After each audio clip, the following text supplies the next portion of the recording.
اعوذ باللہ من الشیطان الرجیم بسم اللہ الرحمن الرحیم الحمدللہ رب العالمین والعاقبۃ للمتقین والصلاۃ والسلام علی خاتم الانبیاء والمرسلین وآلہ الطیبین الطاہرین۔ السلام علیکم ورحمۃ اللہ وبرکاتہ۔ جی کیا حال ہیں آپ سب کے؟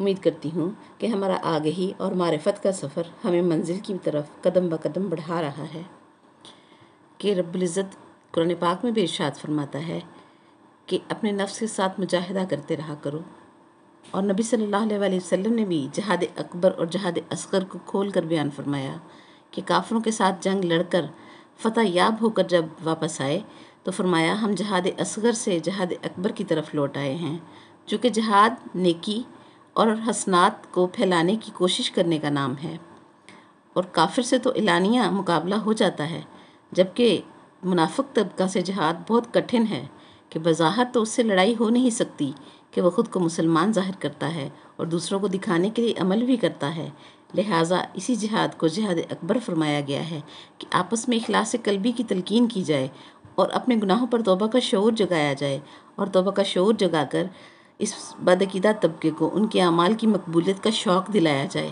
اور عمل بالاخلاص کی اہمیت واضح کی جائے کہ رب العالمین نے منافقین کی نشانی خود بتائی ہے۔ سورہ توبہ میں رب نے واضح کر کے بتا دیا ہے کہ یہ اللہ سے مال کی دعائیں مانگتے ہیں خلق خدا کی بھلائی میں خرچ کرنے کے نام پر، مگر جب ان کو مال مل جاتا ہے تو لوگوں کے حقوق بھی ادا نہیں کرتے، بنیادی حق بھی غصب کر لیتے ہیں۔ دوسری علامت یہ بتائی کہ ایمان والوں کا مذاق اڑاتے ہیں، اگر کوئی مومن دل کھول کر اللہ کی راہ میں خرچ کرتا ہے تو بھی اس کا مذاق اڑاتے ہیں، اور اگر کوئی محنت مزدوری کر کے تھوڑا بہت جمع کر کے اللہ کی راہ میں دیتا ہے تو اس کا بھی مذاق اڑاتے ہیں کہ اتنا کم اللہ کی راہ میں دیا ہے۔ یہ دونوں جرم اتنے بڑے ہیں کہ ان عادتوں کے بدلے میں رب کہتا ہے میں ان کے دلوں پر نفاق کی مہر لگا دیتا ہوں، توبہ کی توفیق چھین لیتا ہوں، کیونکہ نبی پاک صلی اللہ علیہ وسلم کے سچے غلام اور اتباع کرنے والوں کا مذاق اڑانا دراصل نبی پاک صلی اللہ علیہ وسلم کی رسالت کی توہین کرنا ہے۔ اس کی سزا اس قدر یقینی ہے کہ اللہ فرماتا ہے کہ اگر نبی پاک صلی اللہ علیہ وسلم بھی ان کے لیے بخشش کی دعا مانگیں گے تو میں انہیں معاف نہیں کروں گا۔ استغفر اللہ، الیاذ باللہ۔ اور پھر سب سے بڑی محرومی یہ بتائی گئی ہے کہ یہ بدعقیدہ گروہ جو ہے یہ نبی پاک صلی اللہ علیہ وسلم کی فرما برداری سے محروم ہو جاتا ہے، خواہ اس کے مقابلے میں کتنا ہی آرام ہو اور دنیاوی مصیبتوں سے بچا ہوا ہو، مگر یہ فیض یاب نہیں ہے، دراصل یہ محروم ہے۔ اس گناہ محرومی کا اثر یہ ہوتا ہے کہ دل میں نیکی کی رغبت اور جذبہ ختم ہو جاتا ہے، ان کا دل جو ہے وہ صرف نیکی سے گھبراتا ہی نہیں بلکہ دوسروں کو بھی نیکی کرنے سے منع کرتا ہے۔ دین کے کسی حکم کا مذاق اڑانا، دین کی کسی روایت یا نشانی کا مذاق اڑانا، دین پر عمل کرنے والوں کا مذاق اڑانا اور دنیاوی ترقی میں دین پر چلنے کو رکاوٹ سمجھنا سب کے سب منافقت کے اعمال ہیں۔ ایسے شخص کی تو قبر پر بھی کھڑے ہونے سے نبی کریم صلی اللہ علیہ وسلم کو منع فرمایا گیا ہے۔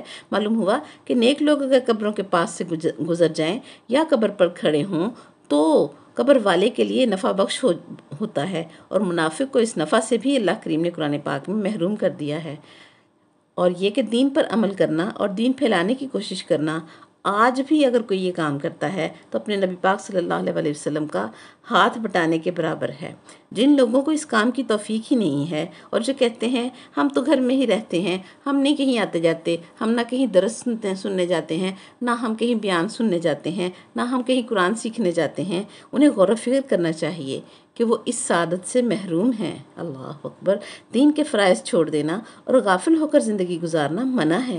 ہاں اگر حالات کمزوری والے ہوں، مال و اسباب وافر نہ ہوں تو دل کے خلوص کے ساتھ نبی پاک صلی اللہ علیہ وسلم اور ان کی آل پاک کی اتباع میں لگے رہنے سے اللہ کریم کی بخشش بڑھ کر تھام لیتی ہے۔ الحمدللہ پچھلی 2 گفتگو میں ہم نے جانا کہ اللہ کریم اپنی صفت رحمانیت کا اظہار کائنات میں اپنے ولیوں کے وسیلے سے فرماتا ہے، اور ولی کا رابطہ رحمان سے ہوتا ہے، جسے بھی اللہ کریم ولایت عطا فرماتا ہے اس کو اس کے ظرف ولایت کے مطابق رحمانیت میں سے اتنا ہی حصہ عطا فرما دیتا ہے۔ اور یہ بھی جانا کہ مولا علی علیہ السلام کی ولایت عالمین پر ہے تو ان کو اللہ کریم کی رحمانیت کلی عطا ہوئی ہے، اور یہ کہ نظر بھی ولی کے نام پر مانی جاتی ہے، اور قرآن اس بات پر دلیل بھی دیتا ہے اور نظر ماننے کی اجازت بھی دیتا ہے۔ مولا علی علیہ السلام اللہ کریم جل جلالہ کے پیمانے کے ولی ہیں، ان کا علم، حلم اور درجہ فضیلت دیکھ کر ہی تو لوگوں نے ان کو اللہ کہہ دیا، اور خود مولا علی علیہ السلام نے سر سجدے میں رکھ کر دکھایا کہ اللہ وہ ہے جس کی میں علی اور میرا سردار محمد صلی اللہ علیہ وآلہ وسلم سجدہ گزاری کرتے ہیں۔ وہ اللہ ہے، ہم اس کی مخلوق ہیں۔ اور سورہ صافات میں رب العزت آغاز میں ارشاد فرماتا ہے، بسم اللہ الرحمن الرحیم، والصافات صفا فالزاجرات زجرا فالتالیات ذکرا۔ سبحان اللہ۔ 3 قسمیں کھائیں اللہ رب العزت نے۔ قسم ہے صف باندھ کر عبادت کرنے والوں کی، قسم ہے جھڑک کر ڈانٹنے والوں کی، اور تیسری قسم کھائی، قسم ہے ذکر کی تلاوت کرنے والوں کی۔ یاد رکھیں، یہاں ترجمہ کیا جاتا ہے کہ قرآن کی تلاوت کرنے والوں کی، بلکہ یہاں مراد قرآن کی تلاوت کرنے والے نہیں ہیں، بلکہ ذکر کی تلاوت فرمایا گیا ہے کہ سورہ طلاق میں رب العزت ارشاد فرماتا ہے، قد انزل اللہ علیکم ذکرا رسولا یتلو علیکم آیات اللہ بینات لیخرج الذین آمنوا وعملوا الصالحات من الظلمات الی النور۔ اللہ اکبر۔ رب ارشاد فرماتا ہے، اللہ نے تمہاری طرف ذکر نازل کیا ہے، وہ ذکر اس کا رسول ہے۔ یاد رکھیں، ذکر خود رسول ہے، اور اس ذکر کا ذاکر خود اللہ کریم ہے۔ اور نبی کریم صلی اللہ علیہ وآلہ وسلم کا فرمان انا و علی من نور واحد یہ واضح کرتا ہے کہ نبی صلی اللہ علیہ وآلہ وسلم اور مولا علی علیہ السلام ایک ہی نور کا آدھا آدھا ہیں۔ تو جہاں نبی کریم صلی اللہ علیہ وآلہ وسلم ذکر ہیں، تو اسی لیے اللہ کریم نے ارشاد فرمایا کہ اپنے صحابہ کرام کو بتا دو کہ ذکر علی عبادہ، علی کا ذکر جو ہے وہ بھی عبادت ہے۔ پھر فرمایا زینوا مجالسکم بذکر علی ابن ابی طالب، اپنے صحابہ کرام کو سمجھا دو کہ جب بھی مل کر بیٹھا کریں تو علی کے ذکر سے اپنی مل کر بیٹھنے کو، اپنی محفل کو زینت دیا کریں۔ اللہ اکبر۔ اسی کو رب جو ہے اسی ذکر کو جو ہے وہ رب ارشاد فرما رہا ہے، فالتالیات ذکرا۔ اللہ اکبر۔ ذکر کی تلاوت کرنے والوں کی قسم، معلوم ہوا نبی صلی اللہ علیہ وآلہ وسلم اور ان کے اہل بیت کا ذکر کرنا تلاوت کرنا ہے۔ اور پھر رب ارشاد فرماتا ہے، وَالطَّيْرُ صَافَّاتٍ کُلٌّ عَلِمَ صَلَاتَهُ وَتَسْبِیحَهُ وَاللَّهُ عَلِیمٌ بِمَا یَفْعَلُونَ۔ فرماتا ہے، پرندے پر کھول کر عبادت کرتے ہیں، اور ان میں سے ہر ایک کو اپنی صلات اور تسبیح کا طریقہ معلوم ہے۔ ہر کوئی جانتا ہے جو کچھ لوگ کر رہے ہیں، اللہ کو اس کا بھی علم ہے۔ پرندے شعور نہ رکھنے کے باوجود بھی تسبیح کرتے ہیں، اور وہ بے شعوری میں نہیں کرتے بلکہ اپنی تسبیح کا وہ علم رکھتے ہیں۔ اس صورت کے شروع میں 3 قسمیں کھائیں اللہ رب العزت نے، اللہ اکبر، اور فرمایا کہ تلاوت کرنے والوں کی قسم جو ہے وہ آخر میں لی ہے۔ اور رب ارشاد فرماتا ہے کہ پرندے بھی تسبیح کرتے ہیں ہواؤں میں، اور مولا علی علیہ السلام نے ارشاد فرمایا کہ پرندے ہواؤں میں ہم خاندان طہارت کے ناموں کا ذکر کرتے ہیں، اور وہ ذکر ان کی تسبیح کہلاتا ہے۔ یاد رکھیں، تسبیح ساری خدائی کرتی ہے۔ روز قیامت بھی سب باتیں ختم ہو جائیں گی، تسبیح جاری رہے گی، اور خود خدا بھی تسبیح کرتا ہے۔ حتیٰ کہ جنت بھی اعمال کرنے کی جگہ نہیں ہے، وہاں بھی اللہ کریم سورہ یونس میں ارشاد فرماتا ہے کہ جنتی لوگوں کے بارے میں کہ دعواہم فیہا سبحانک اللہم، ان کی پکار، ان آواز ان کی اس جنت میں کیا ہوگی؟ سبحانک اللہم، اے ہمارے رب تو سبحان ہے۔ وتحیتہم فیہا سلام، اور ان کا آپس میں لینے دینا، تحفہ دینا، وہ کیا ہوگا؟ سلام ہوگا، سلامتی ہوگا۔ وآخر دعواہم ان الحمد للہ رب العالمین، اور ان کی آخری پکار جو ہوگی وہ کیا ہوگی کہ ہر تعریف جو ہے اللہ رب العالمین کے لیے ہے۔ وہاں بھی جنتی سبحانک اللہم کی تسبیح کریں گے، اور ایک دوسرے کو سلام کا تحفہ دیں گے، اور ان کا آخری کلام اور دعا الحمدللہ ہوگی۔ جنت میں نماز نہیں ہے، تسبیح ہے۔ تسبیح میں تمام ورد اور وظائف آ جاتے ہیں۔ تسبیح وہ ورد ہے جو پڑھا جائے، مثلاً قرآن پاک میں سورہ مومن میں رب ارشاد فرماتا ہے، وَأَفْوِضُ أَمْرِي إِلَى اللَّهِ إِنَّ اللَّهَ بَصِيرٌ بِالْعِبَادِ، اور اس آیت کے آگے اس تسبیح کی تاثیر بتا دی، انعام اور صلہ بتا دیا۔ فرمایا فَوَقَاهُ اللَّهُ سَيِّئَاتُ مَا مَكَرُوا۔ اللہ اکبر۔ رب نے جو فرعونیوں نے مکر کیے تھے، ان مکروں سے ان کو بچا لیا۔ اللہ کریم نے ان کو ان بڑے مکروں سے بچا لیا۔ حالانکہ یہ بندہ جو تھا یہ فرعون کا رشتہ دار تھا، لیکن دل میں اللہ کریم کی عظمت رکھتا تھا اور موسیٰ علیہ السلام کی محبت رکھتا تھا، تو اس کے خلاف رشتہ داروں نے فرعون کو بھڑکایا کہ یہ فرعون تجھے اللہ نہیں مانتا اور فرعون نے بھرے دربار میں اس سے پوچھا کہ بتا تو کس کو اللہ مانتا ہے؟ تو اس نے کہا قسم ہے کہ میرا اللہ بھی وہی ہے جو ان سب دربار والوں کا ہے۔ فرعون اپنی جگہ خوش ہو گیا کہ اس نے مجھے اللہ کہا ہے، اور درباری سارے فرعون کو اللہ سمجھتے تھے، اور فرعون نے اس کے خلاف بھڑکانے والوں کو ختم کروا دیا۔ ان کا مکر جو ہے اللہ کہتا ہے میں نے برباد کر دیا۔ اسی طرح سے جب ہم پڑھتے ہیں قرآن پاک میں حسبنا اللہ و نعم الوکیل، اس کے بارے میں بھی دیکھیں کہ جب حضرت سلمان فارسی رضی اللہ تعالیٰ عنہ نے یہ پڑھا تو ساتھ ہی قرآن نے نتیجہ بتا دیا، تاثیر بتا دی کہ فانقلبوا بنعمۃ من اللہ وفضل لم یمسسہم سوء، وہ لوگ زندہ سلامت واپس لوٹے نعمتوں اور فضل کے ساتھ، اور کسی تکلیف نے انہیں چھوا بھی نہیں۔ اسی طرح تسبیح یونس علیہ السلام ہے، اور اس کا نتیجہ بھی اللہ کریم نے ساتھ ہی بتایا کہ لا الہ الا انت سبحانک انی کنت من الظالمین، کہ جس طرح نبی یونس کو نجات دی اسی طرح کل ایمان کے ماننے والوں کو مومنوں کو میں نجات دیتا ہوں۔ فاستجبنا لہ ونجیناہ من الغم وکذالک ننجی المؤمنین۔ سبحان اللہ، یاد رکھیں یہاں ننجل مسلمین نہیں کہا گیا بلکہ ننجل مومنین بتایا گیا ہے، کہ جس طرح سے میں نے یونس کو نجات دی تھی اسی طرح میں کل ایمان کے ماننے والے مومنین کو نجات دیتا ہوں۔ یاد رکھیں لا الہ الا انت میں واحد اللہ کو پکارا گیا، اور اس کی تاثیر جب بیان ہوئی ہے قرآن میں تو فرما رہا ہے رب کہ فاستجبنا لہ ونجیناہ من الغم، جمع کے صیغہ میں قبولیت اور ہم کے صیغہ میں نجات ارشاد فرمایا جا رہا ہے۔ یاد رکھیں اس خاندان طہارت پر شک کرنا انسان کو جہنمی بنا دیتا ہے، اور قرآن بار بار فی قلوبہم مرض کہہ کر جو ہے وہ ایسے دلوں کی طرف اشارہ کرتا ہے، ایسے لوگوں کی طرف اشارہ کرتا ہے جو اس خاندانی تطہیر کے بارے میں شک میں رہتے ہیں۔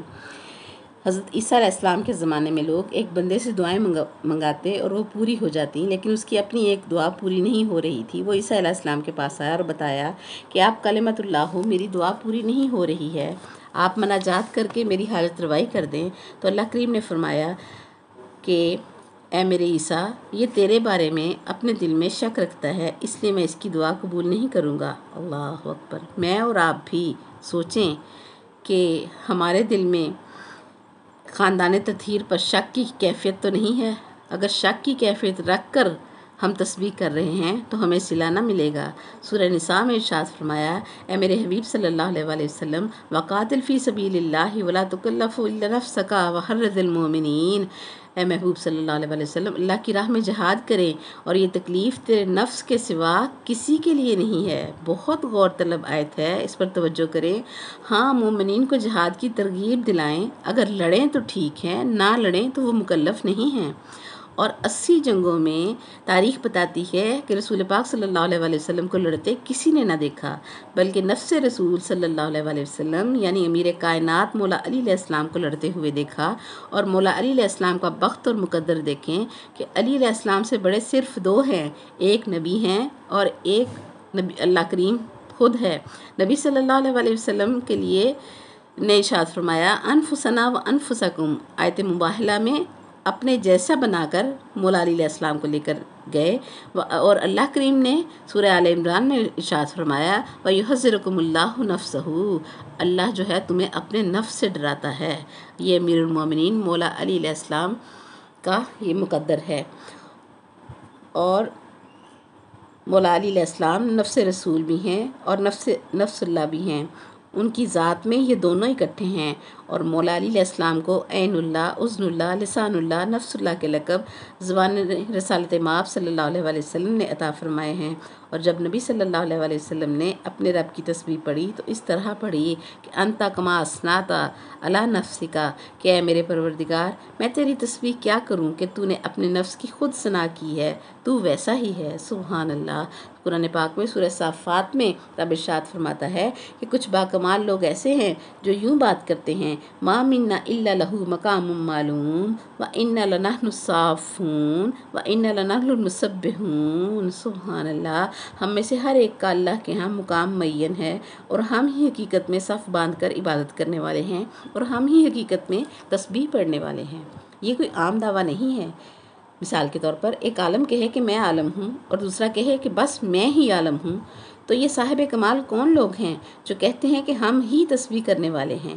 یہ دعویٰ ان کا قرآن میں درج کر کے اللہ کریم نے سند دی کہ ان کا دعویٰ سچا ہے کہ حقیقت میں یہی تسبیح کرنے والے ہیں۔ ان کے بعد جو بھی تسبیح کرے گا، آدم علیہ السلام سے لے کر آخری انسان تک جو بھی تسبیح پڑھے گا وہ ان سے تسبیح سننے کے بعد پڑھے گا۔ سبحان اللہ۔ اور سرکار صادق علیہ السلام نے فرمایا، یہ ہم ہیں اور ہم میں سے ہر ایک کا مقام اللہ کے ہاں معین ہے، ہم میں سے ہر ایک کا اختیار اللہ کے ہاں طے ہے، عبادت اور معرفت ہماری اللہ کے ہاں طے ہے۔ عالم کی تدبیر میں ہم میں سے کون کیا کرے گا یہ اللہ کے ہاں معلوم ہے، اور ہم ہی ہیں جو صف والے ہیں، اور ہم ہی ہیں جنہوں نے تسبیح کی۔ اور جبرائیل علیہ السلام سے لے کر اسرافیل علیہ السلام تک سب فرشتوں نے، اور آدم علیہ السلام سے لے کر عیسیٰ علیہ السلام تک تمام نبیوں نے تسبیح بھی ہم سے سیکھی، اور تحلیل بھی ہم سے سیکھی، اور تمہید اور تکبیر بھی ہم سے سیکھی۔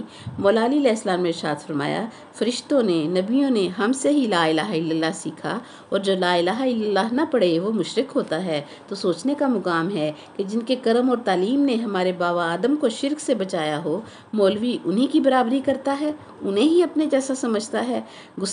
سخت گستاخی والی بات ہے کہ ان کے بغیر لا الہ الا اللہ کی خبر کسی کو نہ ہوتی، اور سبحان اللہ والحمد للہ ولا الہ الا اللہ واللہ اکبر کی یہ جو چاروں تسبیحات اربع ہیں، ان کی تاریخ کیا ہے؟ زندگی رہی تو اگلی گفتگو میں ان پر بات ہوگی۔ وآخر دعوانا ان الحمد للہ رب العالمین۔ سبحانک اللہم وبحمدک ونشہد ان لا الہ الا انت نستغفرک ونتوب الیک۔ السلام علیکم ورحمۃ اللہ وبرکاتہ۔